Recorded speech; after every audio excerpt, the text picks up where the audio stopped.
Property and Environmental Concerns meeting for today, this morning. Welcome, Monday, 22nd. I think we probably need a motion to approve the minutes of the last meeting, please. Supervisor Strauss, seconded by Supervisor McDevitt. Any corrections? All those in favor, please say aye. Aye. Okay, anyone opposed? Thank you. It's a Monday, Claudia. I know, trying to pull it together. You know what, this is your second meeting, I don't want to hear it. Or your first, I mean. It's our second. All right, Okay. I'm going to turn it right to Lexi for this action item. Okay, so the first request is a resolution to reappoint myself as Director of Real Property Tax Services for a term of 6 years.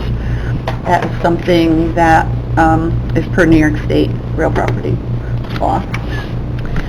Supervisor Simpson moves that, thank you. Seconded by Supervisor Stroh. Any discussion? All those in favor? Aye. Opposed? That carries. Thank you, Lexi, very much. Okay. We're glad to have you on board. Thank you. Next is a resolution request to delete the outstanding taxes and charge back to the proper entities. You will see it's for 4 parcels in the town of Queensbury, in the Golden Arrow subdivision, I think, in the industrial park out by the airport. The treasurer's office has prepared 4 sheets, one for each parcel, of all the taxes that will be charged back. If you need an explanation, I can probably explain it, because when you look at it, it's not going to probably be too clear to you. What they did is they broke it down by town tax, library tax, the emergency medical, fire, water, light, sewer, and school. They did put totals at the bottom of each counter or column, and then at the bottom it does say total town. And I'm sorry, there's one So like for this right first here. one, total town says 23,000 plus the school base, Yes, It's those going- are the 2 figures that so we'll a be total looking of at. 60-some thousand Yes, for this one lot. correct. Because the taxes haven't been paid since 2006, but that was the way the agreement was set up when this subdivision was created, that we Okay. have with the EDC. I don't have a copy of the agreement, so I don't know exactly what it says. Our county attorney might be able to attest a little bit better to what the agreement says, but Sure. I don't have that. Could you speak to that, Mary? Yes, of course. Thank you. So back in 2001, the county entered into an option agreement with the EDC. Part of that option agreement, there were 6 lots in the industrial park that the EDC would get the first option to buy if they wanted them. So in 2014, they exercised their option for 2 of the parcels. And then this year, in January, they wanted to buy the remaining 4 parcels. The contract or the option that they signed back in 2001 says they would receive the property clear of any liens. And so we have to delete these taxes before they can buy the property from us. But we're deleting the taxes and charging it back to the towns, is our normal procedure. I don't know about how it goes in the treasurer's office. Maybe Mike can talk to that. I'm not sure. I just know when we turn the property over to them, all the taxes have to be canceled. Okay, just a second, Supervisor Stroh. Mike, Treasurer Swan, could you please speak to this? Well, what happened is that the taxes have not been paid on the properties, and that was part of the original agreement, that the county would actually pay the school taxes and the town taxes and the special district taxes on the properties, because they weren't for public use, so they had to be taxed. And as a result, now we've come to the point where we're finally turning them over to the EDC? Okay. And these back taxes have to be wiped out, charged and deleted, and when you delete the taxes, that automatically triggers the charge back to the school district and the municipality. So we've already given them the money for those taxes, and now we're asking for the money back. Okay, is there anyone here to speak on behalf of the EDC? No.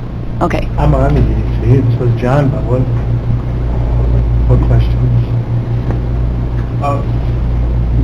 Go ahead, Mike. If I could just give you kind of like a long distance background on this. The county took this property for back taxes in the 90s, all right?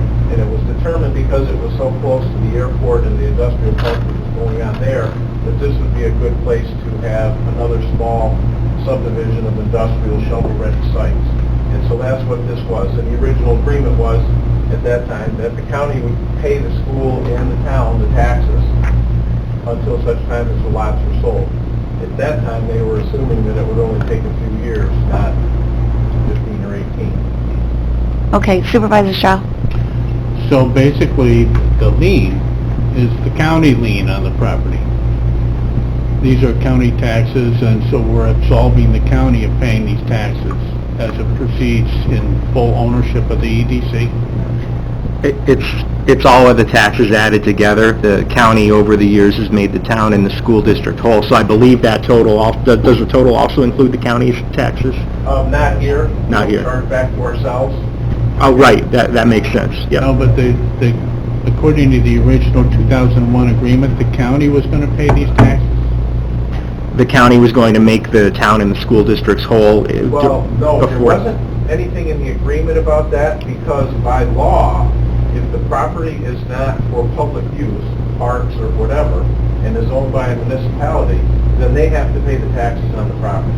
So there wasn't anything in the agreement per se that the county would be paying the town and the school district.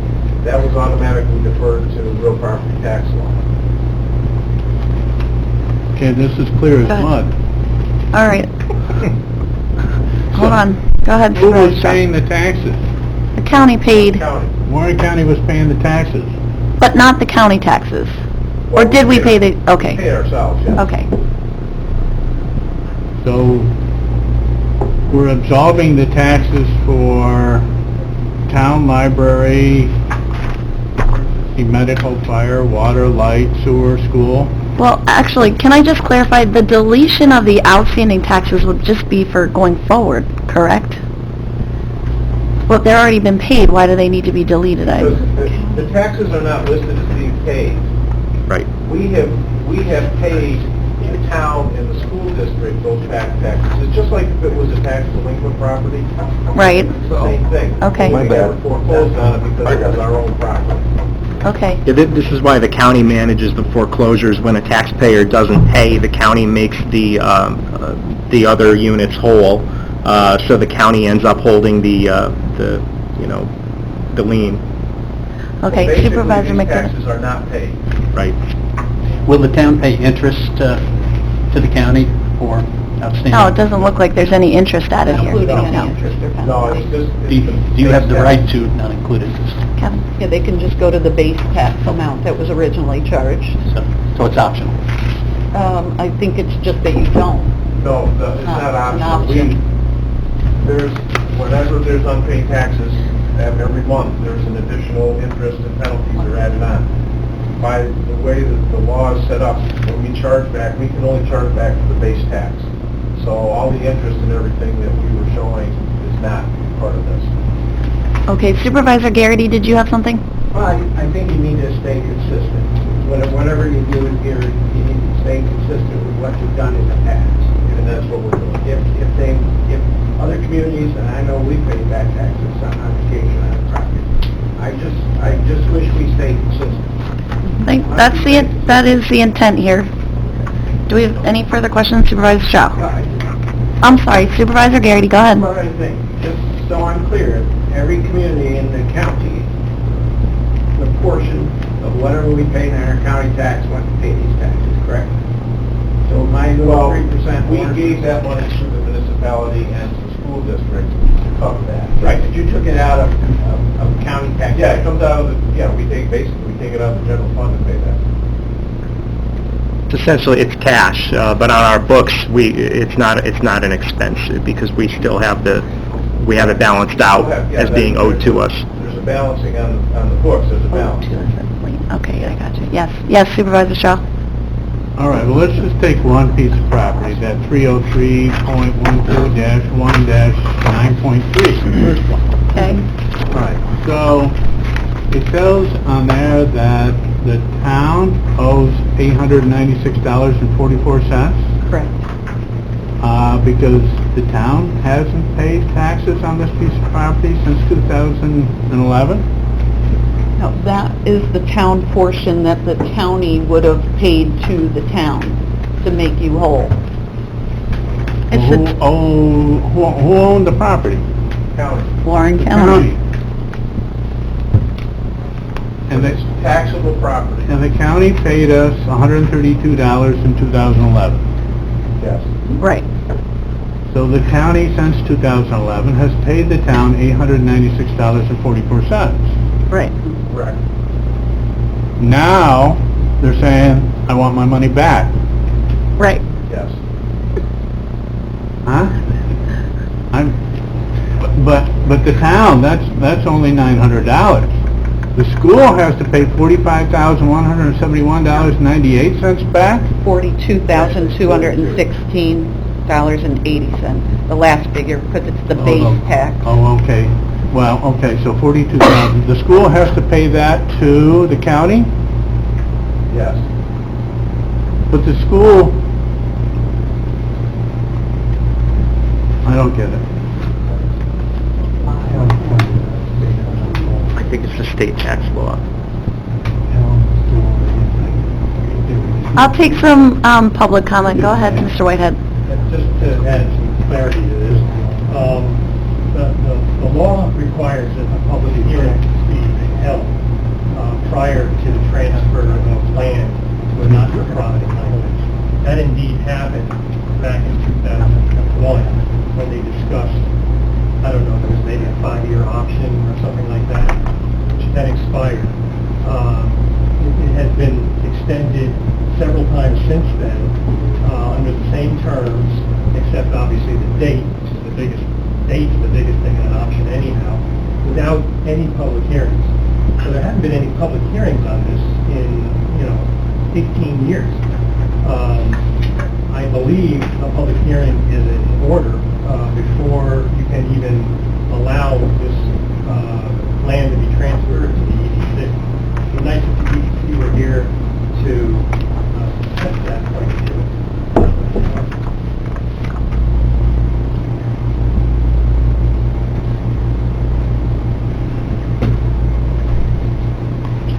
Supervisor McDevitt, yes? I'm a little confused. On the group. I'd be more than happy to, when we have it, Ed will be here next Monday, I'll be happy to communicate with him and with Jennifer and see if we can't get their perspective on the issue as it relates to a public meeting and their perspective on the issue. So, but it kind of sensing that our policy has been a little bit inconsistent. No. Just exactly the same way when the last two properties were transferred. We don't pass the agreement, it's because Actually, of the same things we're doing.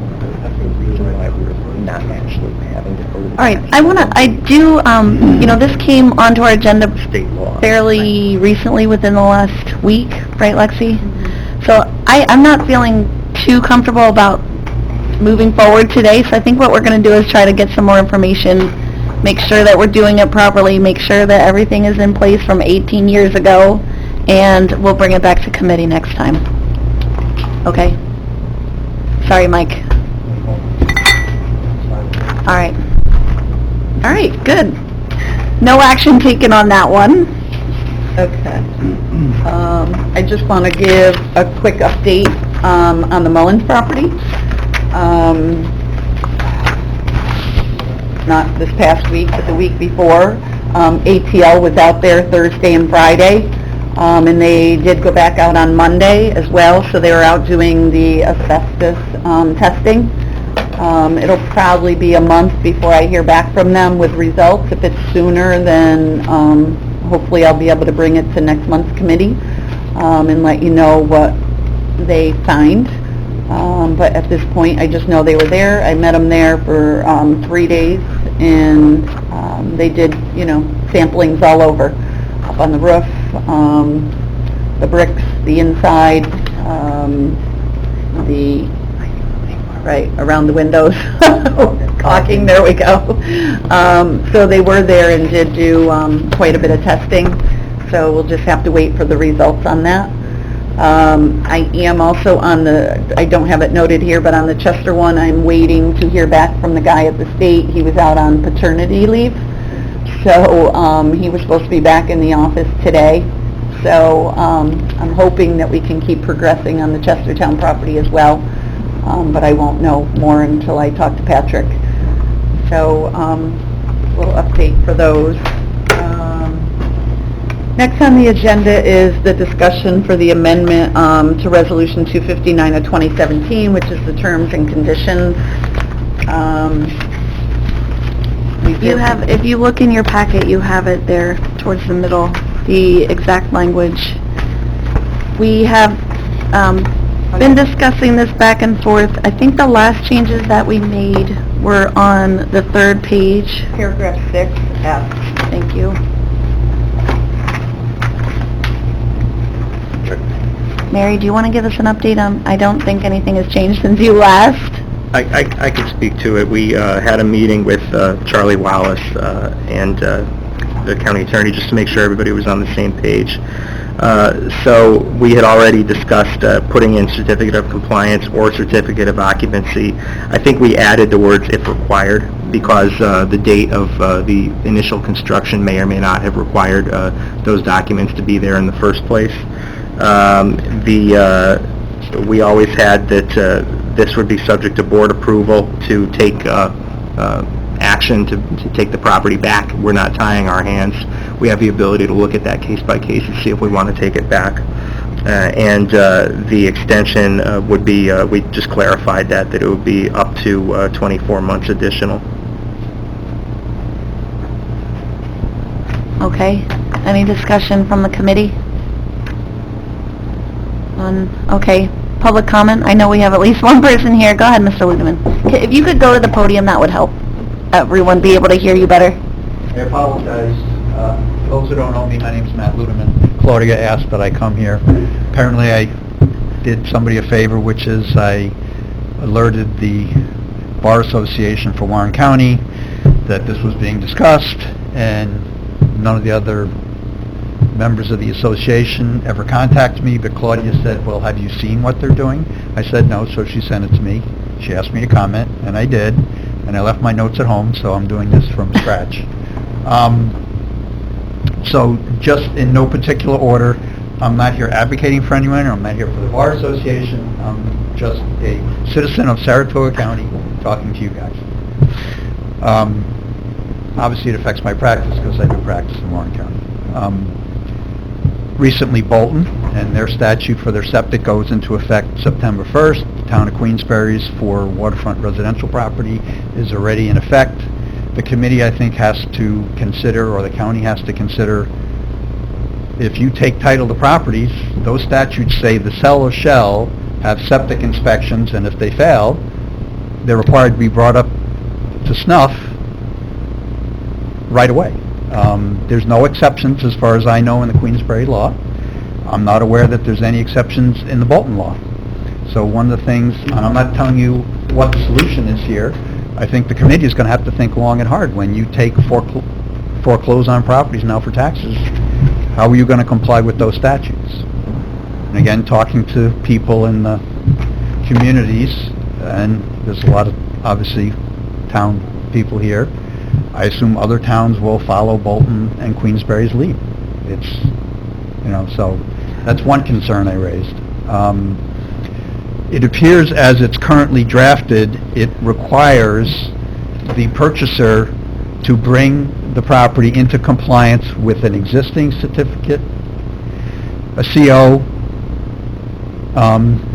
and my question I raised with Claudia is, what if someone buys a property that had a CO as commercial property, and they decide, that's not what I'm going to use it for. There's other legitimate uses I can use it for. I can get a CO, but I believe the way the statute, as you're discussing it, or the terms are being discussed, sorry, there's a contract. It says you shall comply with the existing CO. I don't think you should limit it that way. And if it's not clear to me, then it's not clear, is what I'm saying. In other words, I read it as an attorney, and it seems to me that it says you have to, if there's an existing CO, you have to bring it in compliance with that existing CO, or demolish it. Those are the two choices. There should be a third choice, which is go out and get it a new CO, even though you have an existing CO, for whatever it is that you're legitimately or want to do with the property.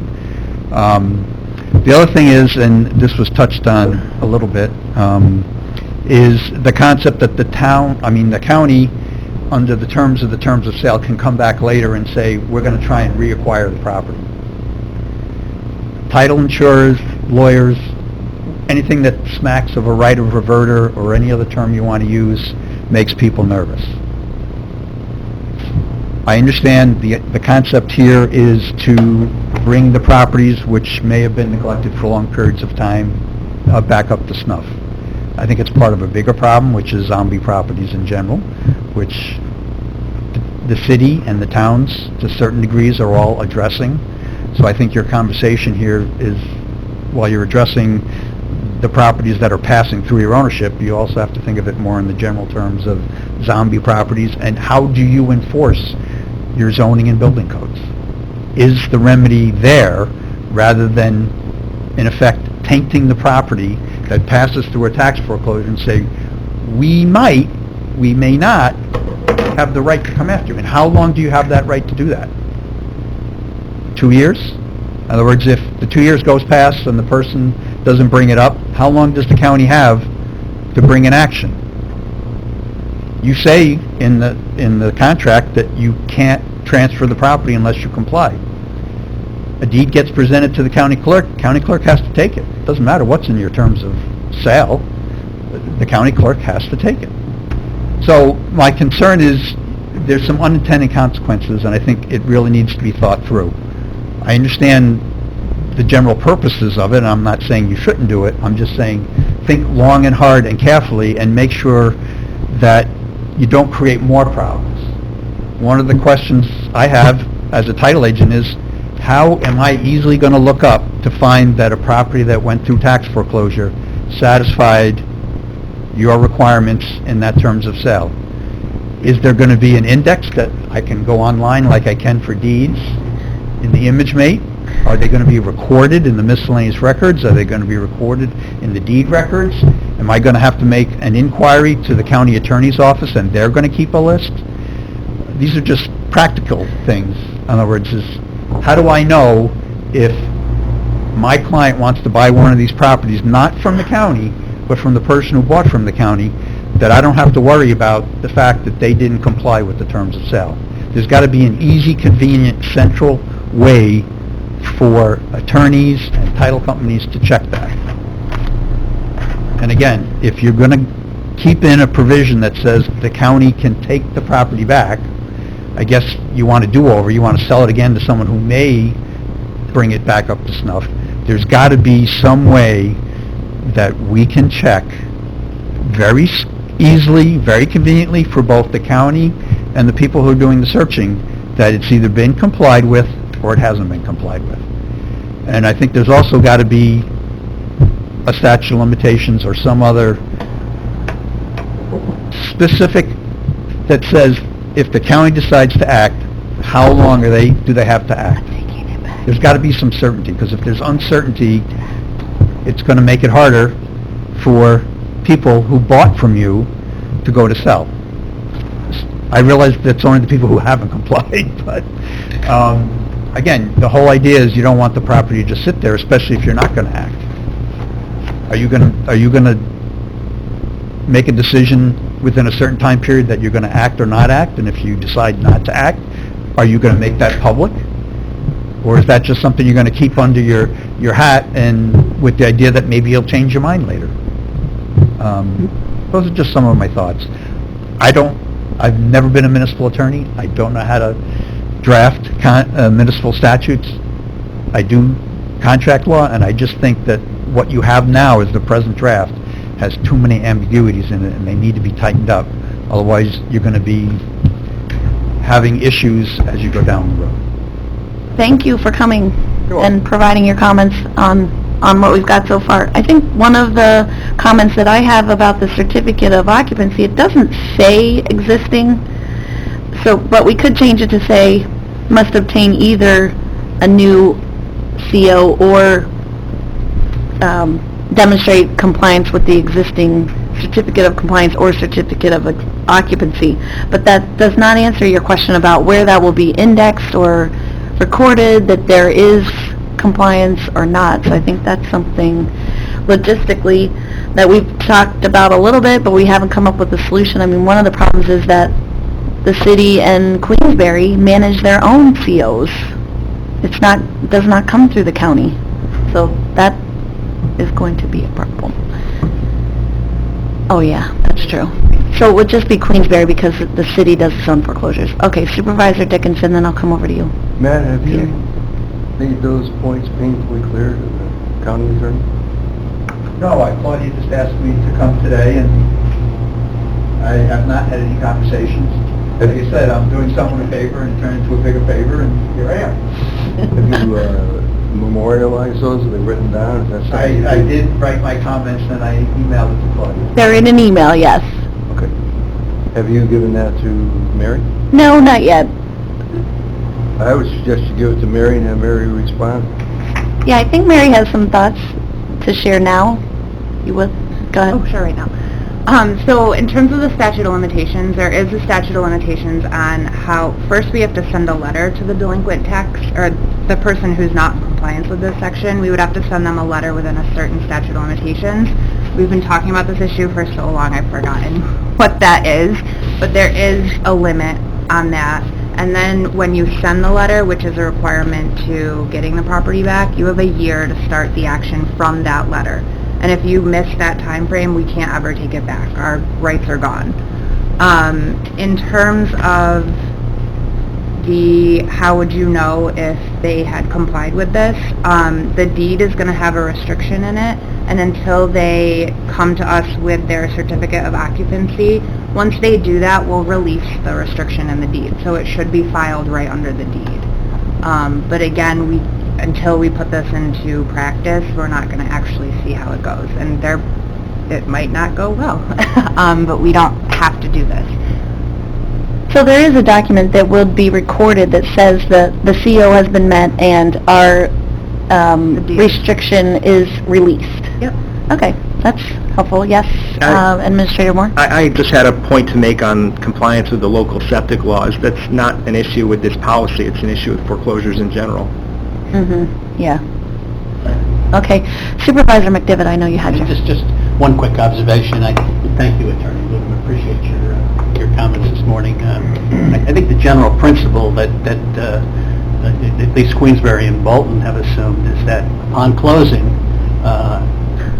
or before closing, action will be taken to take care of a problem septic system. And so the general principle of going forward with action upon closing, before closing, is a good one because there's money typically at the table, and property owners can have the ability of to rectify the problem at that point. I think there ought to be few, if no, exceptions to anyone in terms of forestalling, delaying the care and the maintenance of a faulty septic system. So, general comment. Yeah. Anyone else? Yes, Mr. Whitehead? Regarding that same question, septic transfer law for Queensbury, I don't think it's been changed, but in its original draft, there was the option that if you felt that the property was going to be demolished or significantly changed, etc., you could leave a deposit with the town. Right. This is several $1,000s, and essentially postpone your day of reckoning. But certainly you're not going to be able to occupy that property in the meantime. I believe that's still part of the code. I think it is too. Is Supervisor Strauss? Yeah, it is still part of the code. It's 2000. But I think the issue here is that if we have let's take Queensbury for example. because it has to be waterfront property. So if there's a house or a piece of property in waterfront residential, our law states that before you can transfer title, the septic system has to be inspected, and if okay, fine. If it's not okay, the septic system has to be rectified. Now, does the current owner rectify that? Usually. However, as Mr. Whitehead pointed out, you can put up $2,000 and then you'll be given 6 months to rectify the septic system if it needs improvement or replacement. So, now, let's take the situation where a county is about to take ownership of a piece of property in a foreclosure. According to Queensberry law, we don't have any exception in this now, we didn't think of it, for the county. However,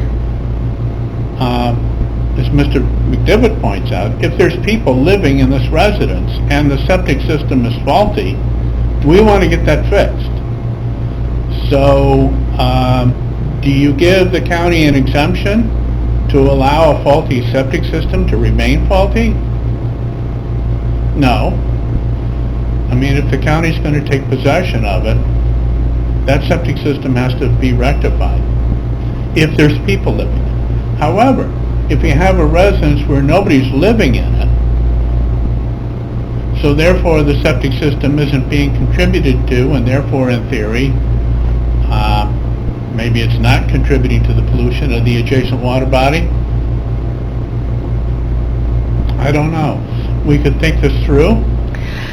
I think this is a good discussion. I don't think we need to have that discussion as part of whether or not we change the terms and conditions, because one thing that we can do is evaluate what properties are in the foreclosure, like how many are in Bolton that have homes, and how many are in Queensberry Waterfront District. I mean, we could always just not take ownership. I mean, that's a sort of, that's a way to get around it for this first year, if we think we need to.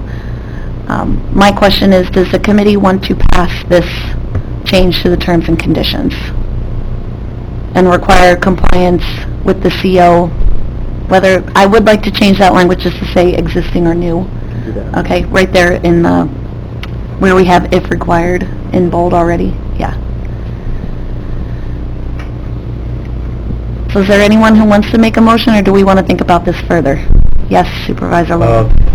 I would make that motion, but I want to just verify what you recommended to change in this. Okay, if you look where it says if required in bold, if required, a certificate of compliance or a certificate of occupancy if required. So obtain either a new CO, I don't know, Mary, do you have a wordsmithing way? I would just say obtain a certificate of occupancy, or obtain a new certificate of occupancy? No. Obtain a certificate I don't of know. I compliance would have or to a work on it. certificate of occupancy. We'll come up with a sentence to satisfy this and send it to the committee. Yeah. It can't say obtain a new or Right. existing, because if they already have one, then they already have one, but, This, Madam Chair, if I may. yes. Do all properties need a certificate of occupancy? Say you bought 100 acres and there was a beautiful building there, you said, I just want to tear it down and plant grass. Well, no. That's why we added a certificate of compliance in the event that you don't need a CO. So the compliance would be in reference to what the discussion of, well, if there was no sewage, if required. Right. Mhm. So is Charlie Wallace going to issue certificates of compliance for the rest of the county, other than the city and Queensberry? If they did something like that? Okay. That's the idea. Yes, Mr. Lindeman? Quick question, if the property is vacant at the time of the sale, are you going to put the restrictive language in the deed, or are you going to skip it? Meaning you know it's complied because it's vacant land. Save a lot of extra work. Yeah, I mean, I don't think that we would. Well, it says rehabilitate any building on the property. If there's no building, I don't know why we would do that. No, I understand that. Yeah. I'm just saying that, just as a practice point, if it has no structure, then put the restriction. I mean, that's gonna take a little bit more effort because we'll have to make sure the right deeds Well, it'll be my office. have the right, deeds. yeah, okay. Yes, Supervisor Conover. Yeah, I don't know if it applies here or not, but as I know, the county building department, before they issue a permit for as a zoning compliance certification, they get propulsion, which says that in the laws. I don't know that idea is works here or if it could be incorporated, but that's the way it works in terms of our building department involved. They ask for the zoning. I think that, though, is going a step farther than we're asking. You know, zoning, Putting that out there just for your information. I think Mr. Wallace would certainly check with the towns about that kind of thing, but I don't think we're asking for zoning compliance as well as compliance with their buildings. So, Mr. Loeb, did you make a motion to pass this? Well, I would make the motion, but in the question, I said I asked the question, so I asked the question. Yes. And then since then, Mary and Ryan had said they would do some rewording and send it back to the committee, so You want to see it before we, okay. I guess we would all want to see that before we vote on it.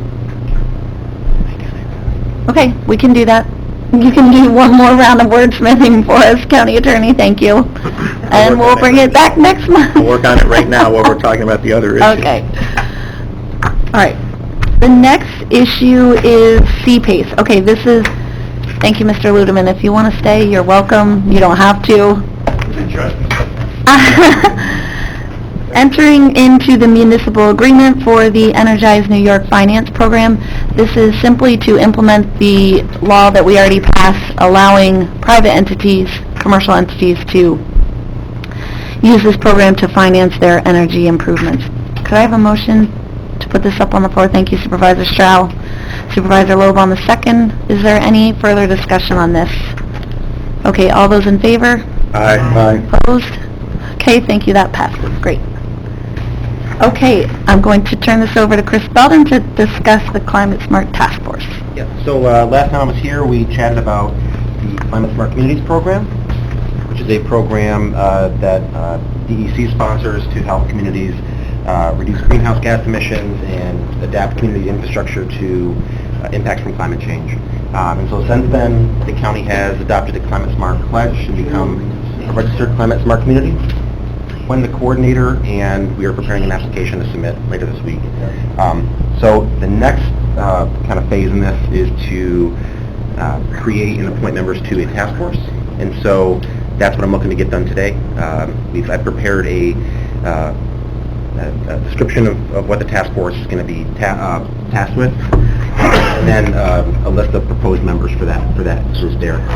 Represents a pretty broad spectrum of departments and organizations that would be affected, and include, I believe all three of the the supervisors from the board are here today that I've also included to be on that group. That's all Okay. If there's any questions, I'd be happy to elaborate. All right, so this, you're asking for a resolution to set the task force as with the individuals set here? Yeah. Listed in the table, okay. Could I have a motion to do so? Supervisor Stroud, thank you. And the second, Supervisor Simpson, thank you.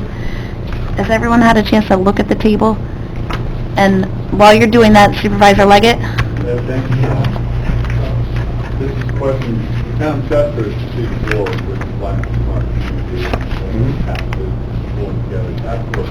But I'm wondering if perhaps we're duplicating things. Would the county going for this be an umbrella for any of the communities within it? So in terms of the task force, we're going to be looking at primarily county infrastructure systems, but that's not to say we're not going to be looking at impacts to Town of Chester facilities as well. For example, we're applying for funding to undertake a climate vulnerability assessment, and so we'll be looking at county infrastructure, but there's enough information and other reports like the hazard mitigation plan and so on that will draw into that assessment as well, which will include local facilities. I don't think that'll necessarily be duplication of efforts. I think probably the Town of Chester wants to have its own handle on direction. I don't know if we could just say, oh, the county's got us covered as we fill out for any grants, or as we apply for grants, we go through your office. I think we'll know. I think we'll be in a better position to answer that once we have the task force established. We get going into these assessments and so on. But I mean, my first indication would be probably better off having your own task force. Be involved with our group as well. But I don't think it's too much of a duplication of efforts. Yeah. Supervisor Simpson? I don't know, I was going to say Supervisor Langer brings up an interesting point. You know, a lot of weaknesses in all of our efforts are all the different divisions of people that are working on the same thing. I see it in a lot of things that I'm dealing with Adirondack issues. Yep.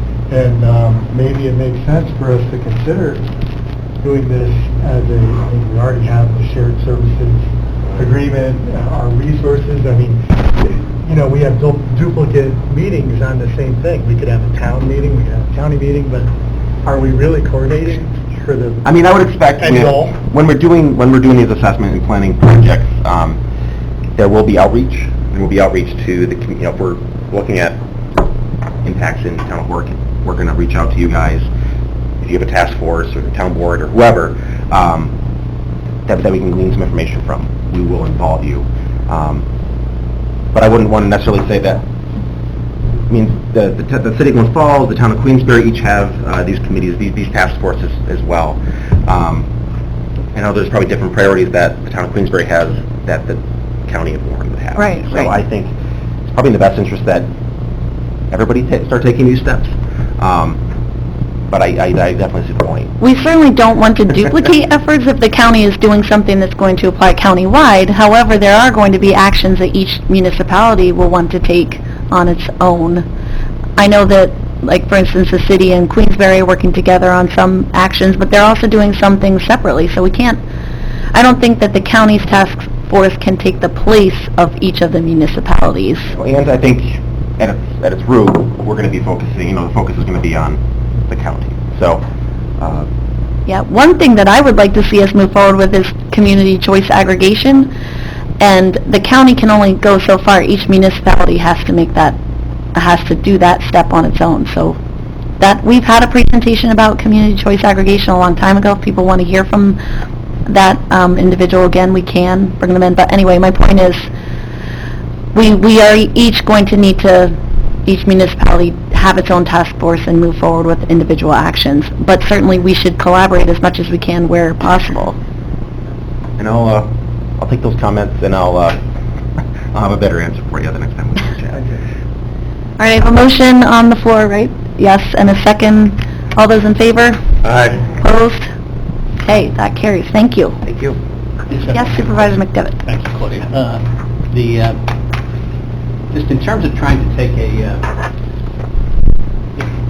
kind of maybe not so much of a long-term approach to a situation, but this building, for example, if you were to look at this building we're in, and you were to say, what would I do to make this building more environmentally responsible, sensitive, less user of fossil fuels, cost productive, efficient, all of the good things that you... What would you do in this? What was the first thing you're doing in this building? I think that'd probably be above my pay grade. I mean, yeah. Would you do something with the windows, for example? I don't know if I'd be the best person to answer that, honestly, but I think there's enough. I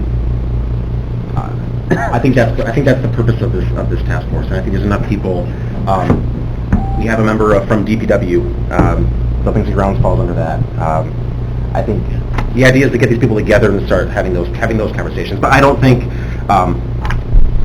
that's not my wheelhouse. The reason I asked the question isn't, this obviously, dates me rather significantly, but I was around when this building was first, constructed, and and I would only pose a question, has anything happened in terms of technology, in terms of efficiencies? And again, I'm looking at this broad expanse of windows as I sit here, and as I sit in the big room, okay? Expanse of, if one were, or maybe we could get Agios to kind of help us with this, to just do maybe a quick calculation of what if we took this expanse of windows and put in place the technology of 2019, would that be cost effective? What would the turnaround or the tipping point be in terms of it? Would it be 5 years, 8 years, 12 years? Like a return on investment. But just a I mean, and there is funding available through the state for some of those types of assessments and stuff. So maybe it's not even something that in-house could be accomplished. But I think the idea of the task force is to help, responsibly prioritize actions that the county can take. So that would probably, that would be a high priority for some. Thank you. Thank you, Supervisor McDevitt. I do think we need to find some actions and prioritize them. I mean, I can think of several in the last few years that we've talked about. The lights, upgrading the geothermal system, maybe making it work better. Okay. Anyway, did you want to say something, Lexi? Okay.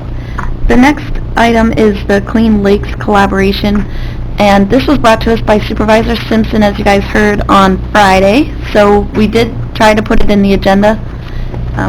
If we could just, maybe Supervisor Simpson, if you could give us a little info, whatever you have, and then we'll get some more information and bring it back next month. It was given to me by Fred Monroe, who, is very involved with, has been for years, been involved in clean water and protecting our lakes, and asked me to forward it to the committee and have them consider it.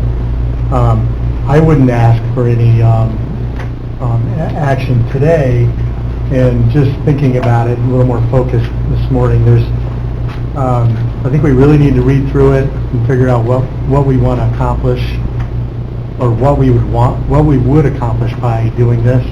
And maybe Supervisor McDevitt has had conversations, and the chairman and myself, we talked about maybe we need to support the state. I know when we were in Washington last week, the federal government is really involved in this harmful algal bloom issue, and clean water. It's just such a finite resource, and we need to protect what we have. But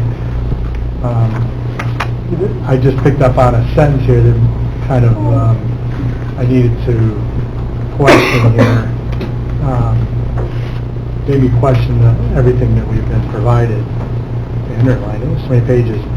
On was a letter from the Chautauqua County Executive. It says the MOU watershed protection districts would function as funding rather than taxing. In my mind, I don't know how funding is not taxing, and so I think we really need to look through this and identify the problem and figure out the best course of action. But this is a good start. Yeah. So I think it's a great effort to start looking into, and definitely collaborating with the other water bodies that were designated by the governor, and seeing if there is any federal assistance that we can obtain through our representatives there. So I think we'll just take this under advisement for right now and see where we can move forward next month. Yes? Do we know whether the Jefferson project is plugged in on this? I do not know. So we can look into that too. The other thing that gives me some pause is that it talks a lot about taking the actions that have already been done in Lake George. so if we've already done them, what are we signing on to exactly?